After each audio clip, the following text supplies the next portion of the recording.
Guten Tag. We are playing Magic Sword on the RetroTech 120p challenge. What is the RetroTech 120p challenge? It's an old gits on Facebook. You can have as many practice goes as want. As soon as they press record, they get 2 credits. That's it. Post that thing on YouTube or Facebook or wherever you like, and then you can add your name to potentially the winners, the champions, but you definitely get to pick the game for next week. Well, I say that you get a chance to pick the game for next week. It actually goes on a spinny wheel, and whoever wins the wheel gets the game to choose next week. You could choose something like Fire Trap, which I was terrible at. What's this then? It's Magic Sword. Magic Sword was a Capcom 1990 game. It's not really an RPG as such. It's sort of like a side-scrolling chop 'em up like Rastan, to be honest, but with small RPG elements. Like you can make your weapons better. You can get allies. Allies is the main pull of this game, because you can get as you can see here, there's like a cell here, and if you get keys, you can unlock and basically get someone follow you around. It could be an elf archer, a mystic, a priest, a wizard, a ninja, a giant, a knight, or it could be a dragon man. Imagine being followed around and helped out by a dragon man. It would make all the chores so much more fun, wouldn't he? So this only came out on the Super Nintendo in one-player form. But it was later released in Capcom Classic collections on things like the PS2, the PSP, the Xbox. Lately, I think it came out on the PS4, the Xbox One and Switch.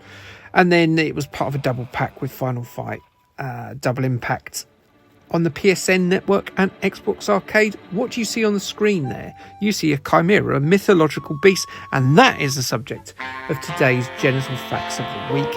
Greek mythology.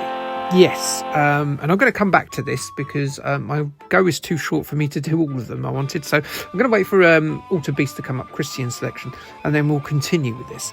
So who have we got? We've got Leda. Now, Leda was married to a king.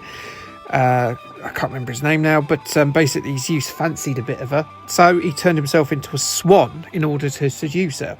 Now, I've got questions there. You've got questions there. Why is he turned into a swan and not a handsome man? I don't know. Why is Leda into sexy swans? There's all kinds. I take all sorts of people about into all kinds of things. Anyway, she got pregnant, and allegedly one of the eggs that she laid, was Helen of Troy. Helen of Troy came from an egg. Great.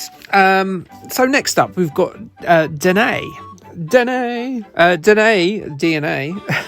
father was told by an oracle that his grandkid would kill him. So, as she hadn't had children yet, he locked up his daughter in a cell.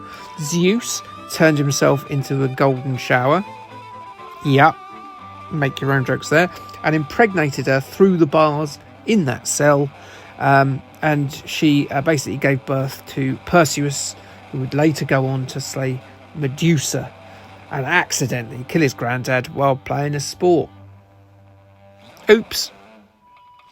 Ganymede. So Zeus wasn't just restricted to fancying the ladies. Ganymede was a fellow who was just minding his own business, walking about. So Zeus turned into an eagle and swooped down, and he picked the poor duck up, made him his cupbearer, and started bumming him a lot. Which made Hera, his wife, made her a little bit jealous. To be fair, he probably had to sleep on the sofa, which was made of clouds, and Ganymede probably crept in, did him up the bum again, and perhaps gave him a good teabagging. Yeah. So the last one I'm going to talk about is Ixion. Ixion, he lusted after Hera, and as we know, is Zeus's wife. And so Zeus noticed this, and he was like, all right, let's test you here. Let's see if you try and have sex with the god of gods' wife. And he did, but he didn't really, because Zeus went, I'm going to turn a cloud into my missus. So he turned the cloud into the shape of Hera. And the man had sex with that cloud. And basically he got the cloud pregnant, because Greek mythology is mental.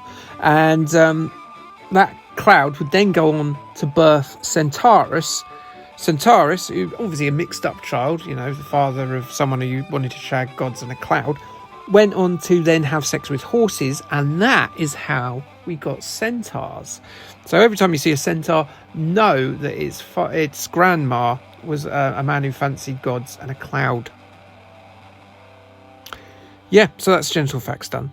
What have I got coming up on the channel this week? If you're watching it at the time that this goes up, I've got Sam Fox's Strip Poker. Boobies. So, yeah, obviously having a very lusty week. I'm working on some other stuff as well. I thought Shaun the Sheep, I'd stick that out there for a bit of childlike innocence. But back to the boobies, I guess. I'm a creepy guy with Sam Fox's Strip Poker. What have I got next week? The week after, I think, Benji the dog, so it all goes all nice again. And then a week later, I'll do Napoleon Dynamite. So, yeah, I've got stuff lined up. So, yeah, there's all good fun. Let's see how you get on. Don't forget to have a look at some of the other videos on Magic Sword. It's a brilliant game. Love it to bits. Played it a lot on the Super Nintendo. Not very good at it. Sorry, just burped there.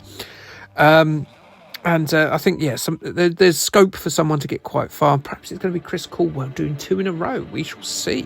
Well done to him for winning the Fire Trap Challenge. Now I've got Ninja. Who doesn't like ninjas? But yeah, that's the end of me. Oopsie.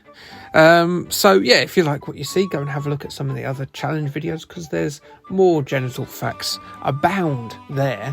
And please stay tuned next week for the next instalment, whatever that may be about. Usually depends on the game. But until that time, thanks for watching. You know more about Greek mythology now, probably more than you wanted to know. And Kay, thanks, bye.